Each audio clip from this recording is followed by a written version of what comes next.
¿Y si Judas no fue el villano que todos creemos? Así comienza una de las historias más polémicas de toda la Biblia. Durante siglos, el nombre Judas Iscariote ha sido sinónimo de traición, de engaño, de deslealtad. Pero, ¿y si su historia no fuera tan simple? ¿Y si detrás de su beso no hubo solo codicia, sino algo más profundo? Hay una escena que todos recordamos. Una noche silenciosa, el jardín de Getsemaní cubierto por sombras. Jesús orando, sudando sangre, mientras sus discípulos duermen. Y entonces, de repente, el sonido de pasos, antorchas encendidas, soldados romanos, y al frente, Judas. Se acerca, lo mira a los ojos y lo besa. Un beso, un gesto de amor convertido en símbolo eterno de traición. Pero, ¿qué llevó a un hombre que caminó 3 años al lado de Jesús a entregarlo a sus enemigos? ¿Fue el dinero? ¿Fue la decepción? ¿Fue la profecía? Hoy vamos a descubrir lo que realmente pudo haber pasado. Antes de seguir, piensa un momento. ¿Qué harías tú si tu líder, aquel en quien crees ciegamente, comenzara a hablar de su propia muerte, de entregarse sin luchar? ¿Dudarías o seguirías confiando? La historia de Judas no es solo la historia de un traidor. Es, quizás, la historia más humana de toda la Biblia, porque en ella se mezclan la fe, la duda, la culpa y el destino. El Evangelio de Mateo dice que Judas vendió a Jesús por 30 piezas de plata, el precio de un esclavo en aquella época. Un número que parece frío, casi absurdo, frente al valor de lo que estaba en juego. Pero más allá de las monedas, el verdadero precio de su decisión fue su alma. Y es aquí donde el misterio comienza. ¿Fue Judas un hombre movido por la codicia? ¿O fue simplemente un instrumento del plan divino? Incluso Jesús le dijo durante la última cena, «Lo que vas a hacer, hazlo pronto». ¿Estaba Jesús consciente de todo? ¿Sabía que su amigo lo traicionaría y aún así lo amó hasta el final? En este video vamos a mirar más allá del simple traidor. Vamos a analizar quién fue Judas antes del beso, qué pensaba, cómo actuaba y por qué, al final, su historia terminó con una soga al cuello y una culpa que nadie más pudo soportar. Quédate hasta el final, porque lo que descubrirás hoy podría cambiar la forma en que ves no solo a Judas, sino también la naturaleza misma del perdón, la fe y el arrepentimiento. Judas no siempre fue el traidor. Antes de aquel beso, fue un discípulo, un seguidor fiel, un hombre que había dejado todo atrás por acompañar a Jesús. Era parte del círculo más cercano, los 12. Comió con él, caminó a su lado, escuchó sus palabras, vio los milagros. Y no hay registro alguno de que Jesús lo haya tratado diferente. El Evangelio de Juan nos dice que Judas era el encargado del dinero del grupo, una especie de tesorero. Eso significa que Jesús confió en él, lo puso a cargo de algo importante, lo miraba como un hermano. Entonces, ¿cómo pudo un hombre tan cercano convertirse en su verdugo? Algunos textos apócrifos, como el Evangelio de Judas, descubierto en Egipto en 1978, ofrecen una perspectiva totalmente distinta. En ese manuscrito, Judas no aparece como un traidor, sino como el único discípulo que entendió realmente quién era Jesús. Según ese texto, Jesús le habría pedido en secreto que lo entregara porque sólo así se cumpliría el propósito divino. Si eso fuera cierto, Judas no sería un villano, sino el más obediente de todos. Pero claro, esa versión no fue aceptada por la Iglesia. El relato tradicional pinta a Judas como el ejemplo de lo que no debe hacerse. Aún así, la idea de que fue un instrumento necesario para el plan de salvación es una pregunta que sigue sin respuesta. Imagina el conflicto interno de Judas. Por un lado, un maestro al que amaba y admiraba, por el otro, un grupo de líderes religiosos que lo tentaban con promesas de poder y dinero, y en el fondo, la sensación de que Jesús ya no hablaba como antes, que algo había cambiado, que su misión parecía terminar en la cruz. Algunos teólogos creen que Judas no soportó esa contradicción, que quería forzar a Jesús a actuar, a rebelarse, a demostrar que era el Mesías esperado, Tal vez pensó que al entregarlo, Jesús se defendería, mostraría su poder y finalmente instauraría su reino. Pero las cosas no salieron así. Jesús no luchó. Jesús se dejó llevar, y cuando Judas vio que su plan había salido mal, fue entonces cuando el peso de su decisión cayó sobre él como una piedra. El Evangelio de Mateo dice que al ver que Jesús fue condenado, Judas se arrepintió. Corrió a devolver las monedas, gritó que había pecado, pero los sacerdotes no quisieron escucharlo. Arrojó el dinero en el templo y huyó, consumido por la culpa. En ese instante, Judas pasó de ser el discípulo confiado al hombre más solo del mundo. Y quizás ahí empezó su verdadera tragedia. No solo traicionó a su maestro, también se traicionó a sí mismo. Durante más de 2000 años, los teólogos, los historiadores y hasta los psicólogos han intentado responder la misma pregunta. ¿Por qué Judas traicionó a Jesús? 1. La codicia.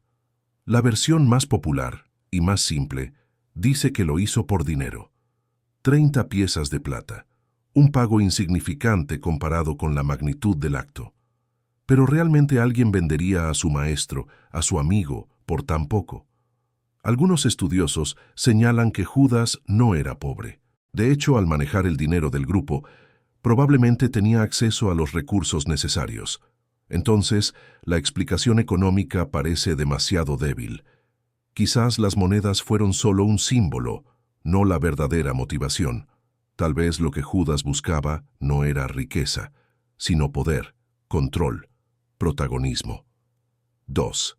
La decepción. Otra teoría sugiere que Judas se desilusionó. Él esperaba un Mesías fuerte, político, capaz de liberar al pueblo judío del yugo romano. Pero Jesús predicaba amor, perdón y rendición. Eso no era lo que muchos esperaban. Quizás Judas quería provocar una reacción, forzar a Jesús a demostrar su poder, a cumplir las expectativas mesiánicas que todos tenían. En ese sentido, su traición habría sido un acto desesperado, no de odio, sino de confusión, una forma de empujar a su maestro hacia el destino que él creía correcto. Y cuando vio que Jesús no se defendía, todo se derrumbó. 3. La influencia del mal. El Evangelio de Lucas dice que Satanás entró en Judas. Esa frase ha sido interpretada de muchas maneras. ¿Fue una posesión literal o una metáfora del momento en que el mal logra infiltrarse en un corazón humano lleno de dudas? Si lo tomamos de forma simbólica, puede representar algo muy real. El instante en que nuestras sombras internas, el miedo, la frustración, la ira, se apoderan de nosotros, no porque seamos malos, sino porque bajamos la guardia. Tal vez Judas no era un demonio, sino un hombre vencido por su propio vacío. 4. El destino divino. Y luego está la teoría más polémica, la del destino inevitable. Jesús mismo sabía lo que ocurriría. Durante la última cena, anunció: «Uno de ustedes me va a entregar». Y cuando Judas preguntó: «¿Acaso soy yo, maestro?», Jesús respondió: «Tú lo has dicho». Si todo formaba parte del plan divino, entonces Judas fue un instrumento necesario. Sin su traición no habría cruz. Sin cruz no habría redención. Y sin redención no habría cristianismo. Podemos juzgar a un hombre que cumplió, sin saberlo, el papel que el propio Dios había previsto para él. Es una pregunta que desarma cualquier respuesta fácil. Porque si Judas fue predestinado a traicionar, ¿tuvo realmente elección? ¿O el libre albedrío es solo una ilusión cuando se trata del plan de Dios? En ese punto, la historia se vuelve más que teológica, se vuelve humana. Todos alguna vez hemos traicionado algo, un sueño, una promesa, una parte de nosotros mismos, y a veces lo hacemos convencidos de que es lo correcto. Solo después comprendemos el peso de nuestras decisiones.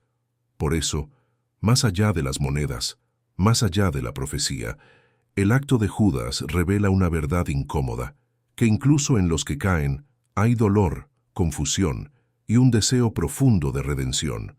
Y es ahí donde la tragedia de Judas alcanza su punto más alto, justo antes de su final.